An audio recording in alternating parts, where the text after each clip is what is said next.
Nathan Cole did not go home after the train vanished. For almost 10 minutes, he stood behind Ashford Station with snow collecting on his shoulders, the revolver cold in one hand and the cassette tape pressed against his chest with the other. The platform was empty now. The crowd of frozen passengers was gone. The little girl in the red coat was gone. Train number 13 was gone. Only the ticket remained. Return trip tonight, 12:13 a.m. Bring another passenger. Nathan read the words until they stopped feeling like words and started feeling like a sentence passed down by something that had no mouth. He wanted to tear the ticket apart. He wanted to throw it into the snow. He wanted to pretend he had never touched it. But some part of him knew that if he dropped it, the train would not leave him alone. It would simply choose who picked it up next. The car radio continued hissing in the street. Nathan walked toward it slowly. The engine was off. The keys were still in his pocket. Yet the speakers whispered through static, "We never arrived." Claire Bell, then Emily, softer, "Because the train is still hungry." The radio died. Morning came late over Ashford.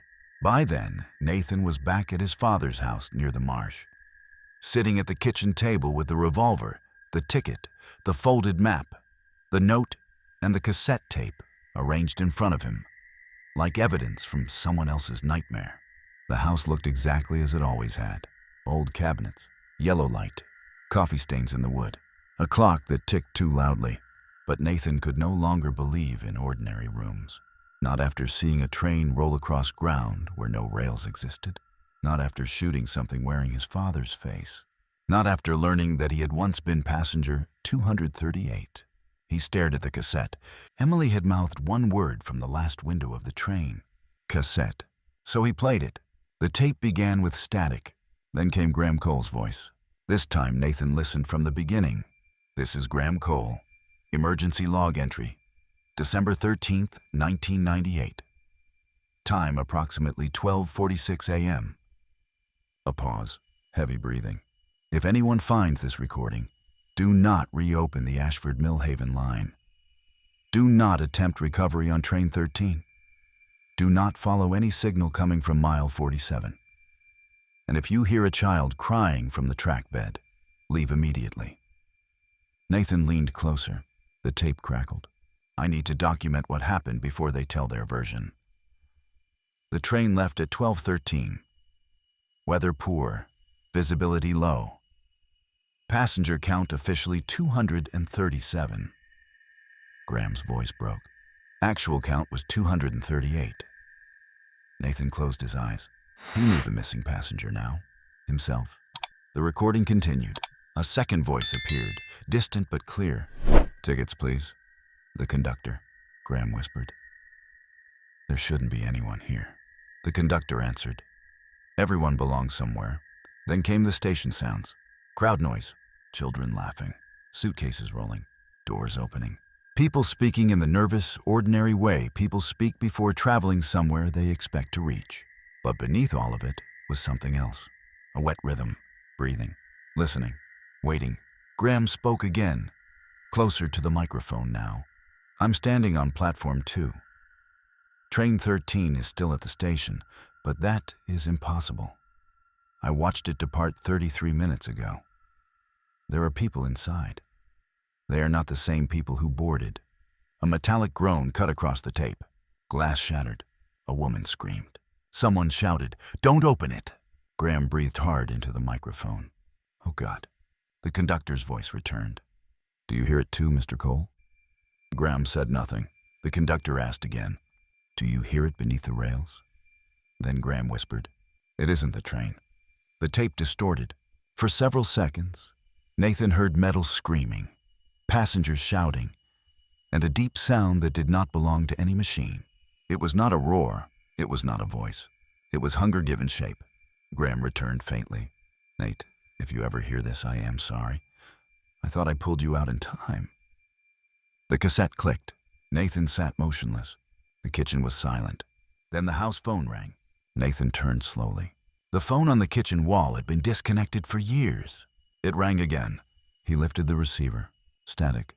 Then a woman whispered, "Mr. Cole." Nathan gripped the phone. "Claire Bell?"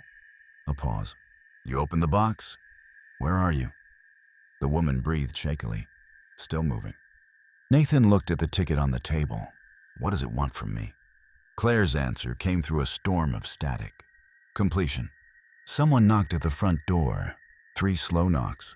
Claire's voice sharpened. Don't let him bring it inside. Who? The line changed. The conductor spoke from the receiver. Delivery for Mr. Cole? The call ended. Nathan picked up the revolver and walked to the door. Through the peephole, he saw no one, only fog. When he opened the door, a brown leather suitcase sat on the porch, dusted with snow. The luggage tag read, Claire Bell Ashford, to Millhaven, December 13th, 1998. Nathan did not touch it at first. Then the suitcase shifted, just slightly, as though something inside had breathed. The front door slammed shut behind him. Nathan spun around. The suitcase was now inside the kitchen. Snow melted beneath it onto the floor. He opened it with a knife. Inside were folded clothes, a paperback romance novel, a bottle of perfume, a photograph of 2 sisters laughing outside a diner, and dozens of letters. Every letter was addressed to Sarah Bell in Millhaven. None had ever been mailed. Nathan unfolded the first. Dear Sarah, the train stopped, but no one will say where we are.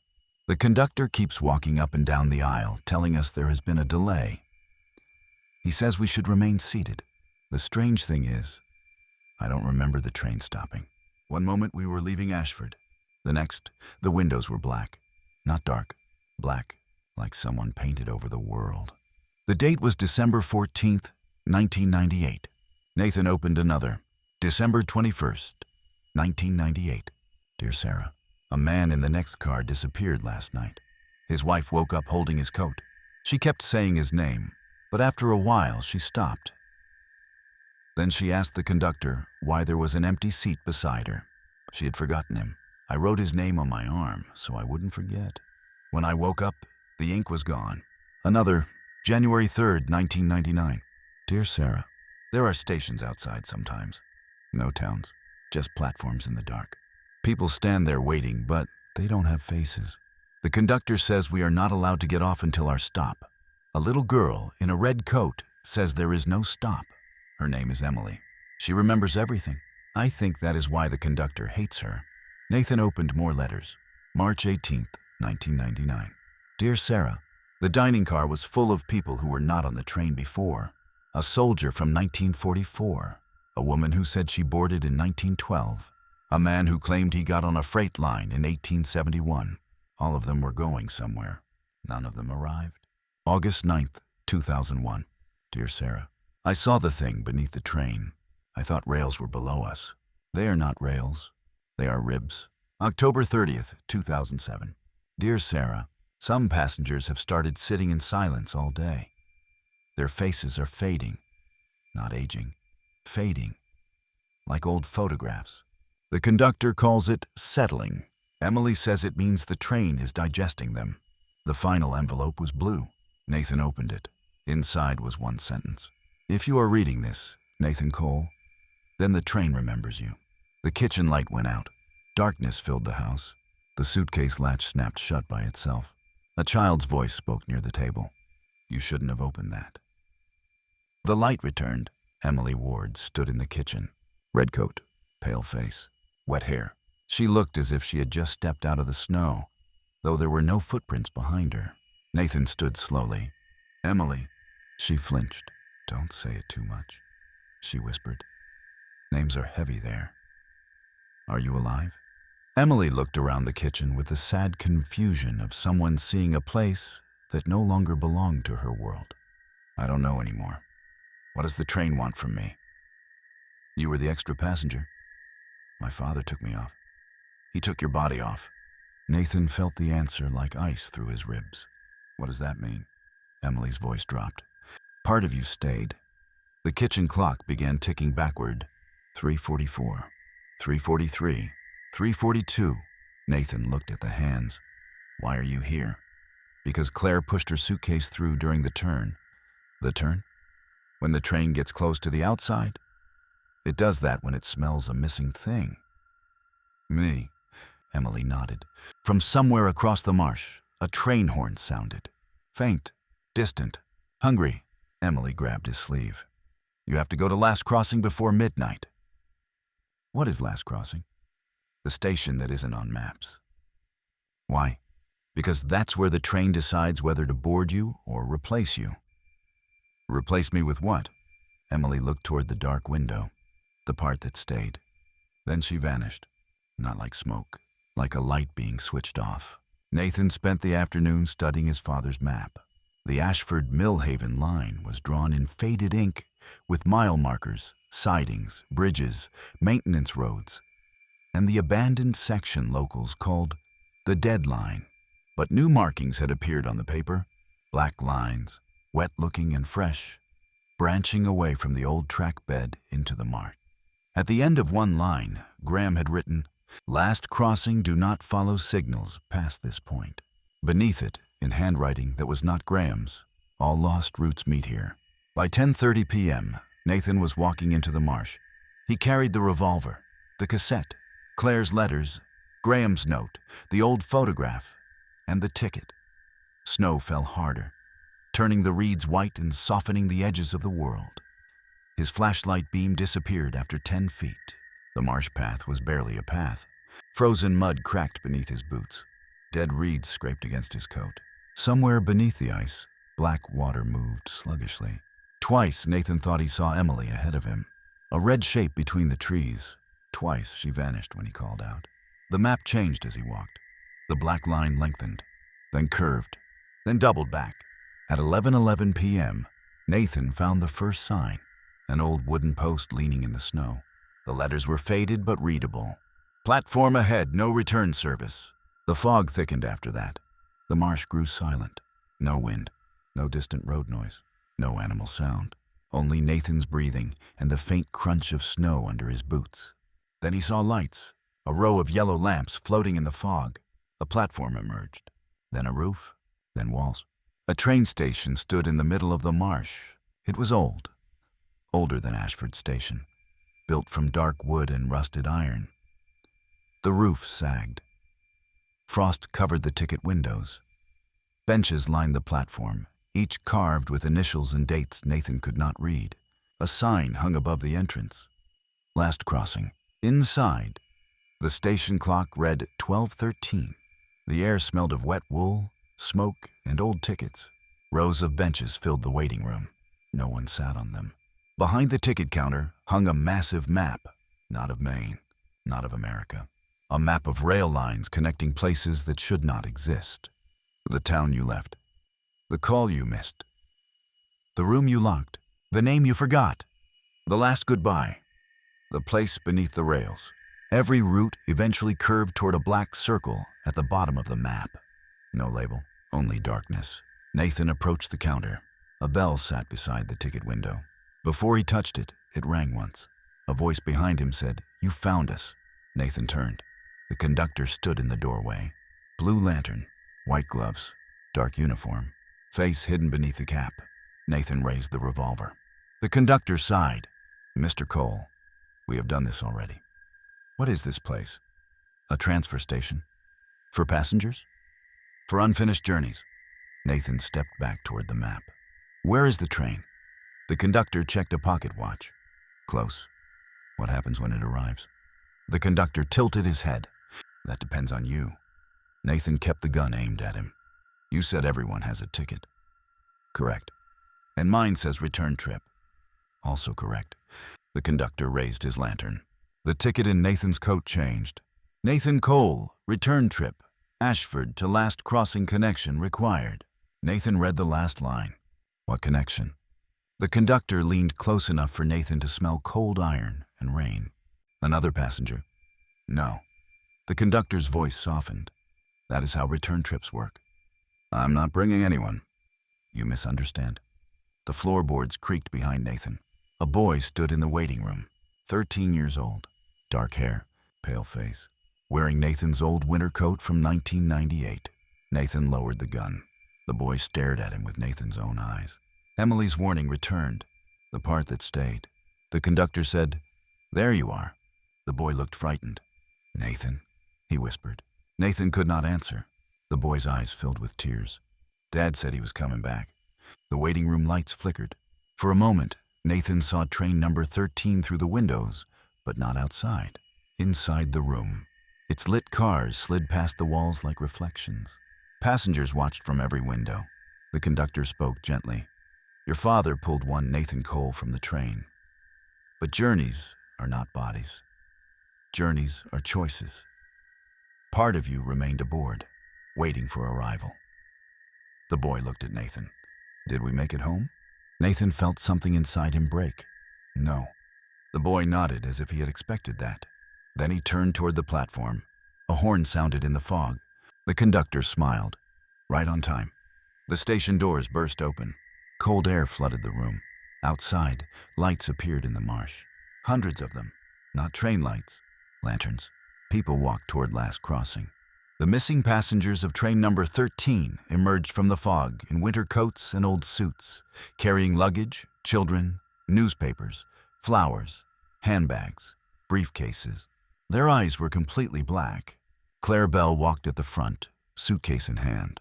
Behind her came the old man with the newspaper, the mother with a silent baby, the teenage boy with dead headphones, dozens more.